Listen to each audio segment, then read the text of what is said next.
Hey, Kenny's 320. Well, here we are. We've made it through the first exam, and now we are going to be working through cardiovascular system and the changes and adaptations that take place as a result of aerobic exercise. And so a lot of what we're going to spend our time on over the next week is understanding the anatomy and specifically the physiology of the cardiovascular system. In this first module, we're going to talk specifically about the big picture view of the anatomy. The reality is you guys have had an anatomy and physiology course, and so I'm not going to spend a ton of time, but I'm going to hit major factors that I want you to remember about the system so that we can go into it ready to understand, and as we move forward, better understanding how aerobic exercise may impact the way we function. So I'm going to share my screen here, so give me just a second. And here we go. All right, so we're going to start looking at the cardiovascular anatomy and physiology, and we're going to spend the next week doing so. So if you look at, as I said in my introduction, some people really have the gift for understanding how something works by taking it apart. But that's a pretty rare person. And so the first thing we're going to do is look at the six major functions of the cardiovascular system. And this will help us understand why the anatomy is made the way it is so that we can better understand the physiology as a whole. So the six major functions are the delivery of oxygen and nutrients to the whole body, the removal of carbon dioxide and other metabolic waste. So we didn't get rid of the material that we spent all of the last few modules studying, because all of those things are going to come back as we look at the way the cardiovascular system functions to remove and exchange carbon dioxide and other metabolic wastes. Transport of hormones. So here we go again. We talked about hormones last time, and we did talk about how the endocrine system was like the airplane, and it ubiquitously went throughout the whole body, using the bloodstream as its mechanism for getting to whatever cell was demanding the need for that hormone. Thermoregulation. So this is the regulation of heat in the human body. What's important about this is the ability for the body to move blood to the areas of need, but also in its return can also move it close to the skin to allow heat to escape that way, or to move the heat around and through respiration get rid of some of that heat as well. Maintenance of acid-base balance and overall body fluid, super important, especially as we get into chronic or long-term exercise. And when I mean long-term, I mean duration-wise, long duration. And finally, immune function. We won't spend much time talking about white blood cells or macrophages and sort of the response to viruses or bacteria, but we will talk about inflammation from time to time and the impact of the cardiovascular system of removing inflammatory processes or helping with inflammatory processes so that we don't have as much problem with those as we move forward. So as we're looking at the sort of basic structure of, so now that we understand the overall function, let's look at the basic structure. So if you look at this picture on the right, you have a closed system. The cardiovascular system is a closed system. And what I mean by that is there's no escape valve. It's not a pump dumping out waste into the yard, or into the ocean, as sometimes is being certain entities are being accused of. In this case, there's a constant circulation, a constant flow of the same medium throughout the whole system that's being refreshed each time it goes around.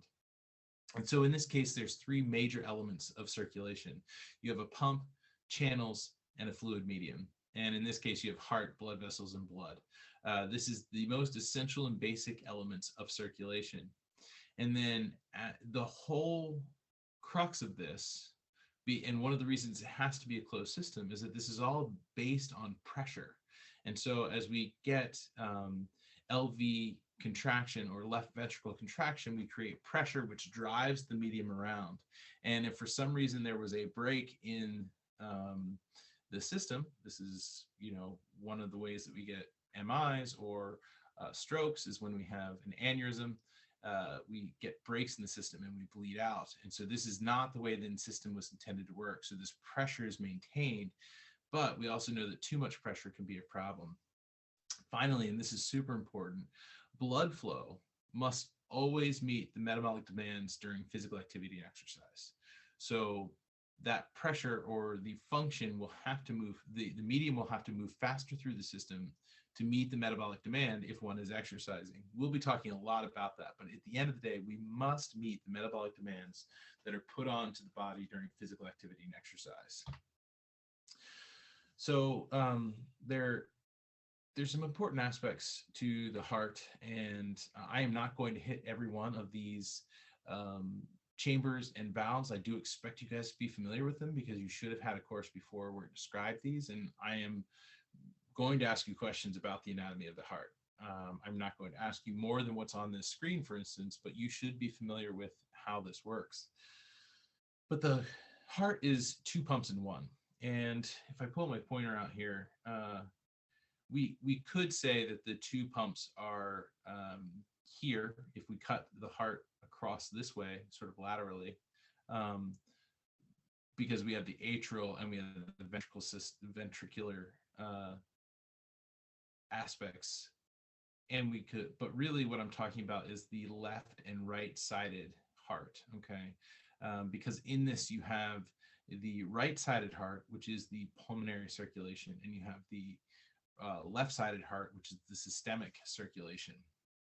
So if we're looking at this, the anatomical right heart. So remember, as we look at the heart, it is sort of placed left of center, and it is oriented sort of like this, so that the apex is down, sort of down, and you have the protection of the sternum over most of your heart. And the anatomically right, so my right or your right, side of the heart is the pulmonary circulation. And what that means is that blood is returning via the superior and inferior vena cava to the right atrium and then the right ventricle to then be taken by the pulmonary arteries to the lungs, where they are oxygenated. And of course, at the end of this particular set of, when we get to week 11, we'll talk about the pulmonary system. And the pulmonary system is a vital part of the cardiopulmonary system, and the cardiopulmonary and vascular systems are deeply integrated to one another. But they go to the lungs to be oxygenated at the alveoli, where you have the transfer of gases. And then you enter into the systemic circulation, which is the anatomical left side of the heart. So my left and your left.